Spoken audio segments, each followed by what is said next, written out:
ربیع الاول کا مہینہ آتا ہے تو سیرت اپنانے کی بات کی جاتی ہے، اور سیرت میں سب سے پہلے نماز کو اپنانے کا کہا جاتا ہے۔ میرا سوال یہ ہے کہ نماز کس عمر میں فرض ہوتی ہے، بچوں کو نماز کا کس عمر میں کہا جائے، اور ساتھ ساتھ یہ بھی بتا دیں کہ بچوں کو پردہ کس عمر میں کرانا چاہیے۔ جب بچے 7 سال کے ہوں نا تو نماز کا اس کو حکم دیا جائے،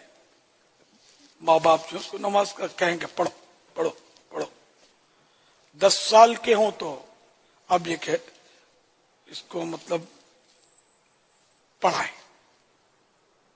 سختی کے ساتھ پڑھائیں، پڑھنا ہوگا۔ اور پردے کے تعلق سے یہ کہ جب لڑکی 9 سال کی ہو جاتی ہے، اعلیٰ حضرت فرماتے ہیں 9 سال کی، دیکھیے یہ ذہن میں رکھیے کہ پہلے بتا دوں کہ یہ حساب جو ہے 7 سال یا 10 سال یا 9 سال یہ ہجری سن کے حساب سے، عیسوی سن کے حساب سے نہیں ہے، سن ہجری۔ تو جیسے ربیع الاول شریف ہم منا رہے ہیں، 12 ربیع الاول، سارے اسلامی تہوار ہجری سن سے ہی مناتے ہیں، رمضان شریف بھی ہجری سن سے ہی منایا جاتا ہے، ساری عیدیں ہجری سن سے۔ تو یہ کہ ہجری سن کے حساب سے لڑکی جب 9 سال کی ہوتی ہے نا تو پوری عورت بن جاتی ہے، اعلیٰ حضرت فرماتے ہیں۔ تو اب یہ کہ اس کے لیے جب 9 سال کی ہو گئی نا تو 9 سال سے لے کر 15 سال کے درمیان کبھی بھی یہ بالغہ ہو سکتی ہے، لہذا مستحب ہی ہے، افضل یہ کہ 9 سال سے اس کو پردہ کرانا شروع کر دیں اور مردوں سے اس کو الگ رکھنا شروع کر دیں، اور جب بالغہ ہو جائے، کوئی ایسی نشانی جو شریعت نے مقرر کی ہے وہ ظاہر ہو جائے، بالغہ ہو گئی بچی 9 سال کے بعد،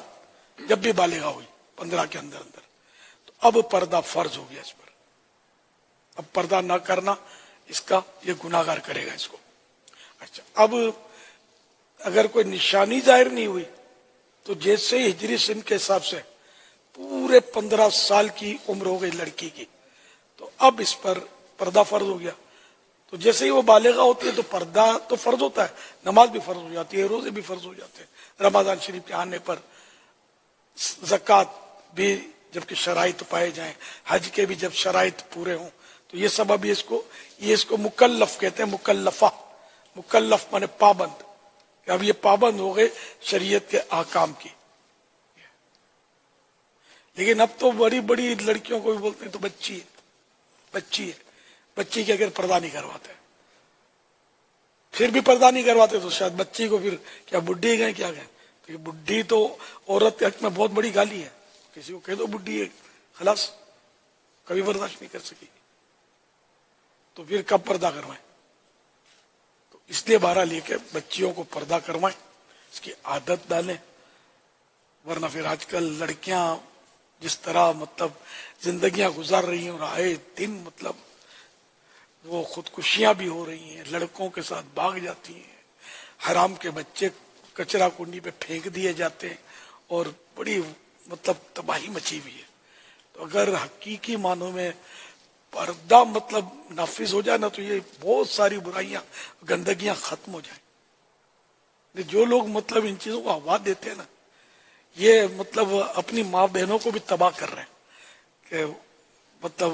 مرد عورت شانہ بشانہ، اور یہ مرد عورتوں کا پردہ، اور یہ دقیانوسی اور پرانے خیالات ہیں، اور ترقی کا دور ہے، تو یہ ترقی کا ہی تو دور ہے،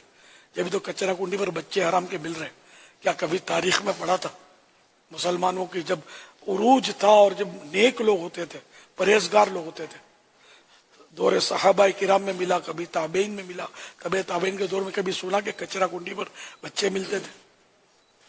میں نے کبھی نہیں سنا، نہ کبھی کتابوں میں پڑھا علماء کی، اب مل رہے بچے، تو پتا چلا کہ وہ کرتے تھے وہ درست تھا، ہم جو کر رہے ہیں غلط ہے۔ ہم ان کی مانیں، ان کے پیچھے چلیں گے تو انشاءاللہ دونوں جہاں میں عافیت ہے۔ اور جو پردہ ہے وہ ملا مولوی نے تھوڑی کسی نے وہ رائج کیا ہے، تو قرآن کریم نے رائج کیا ہے پردہ، تو قرآن کی آیت سنا دیں ان کو۔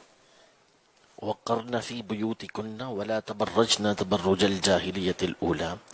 اور ان کو چاہیے کہ اپنے گھر میں ٹھہری رہیں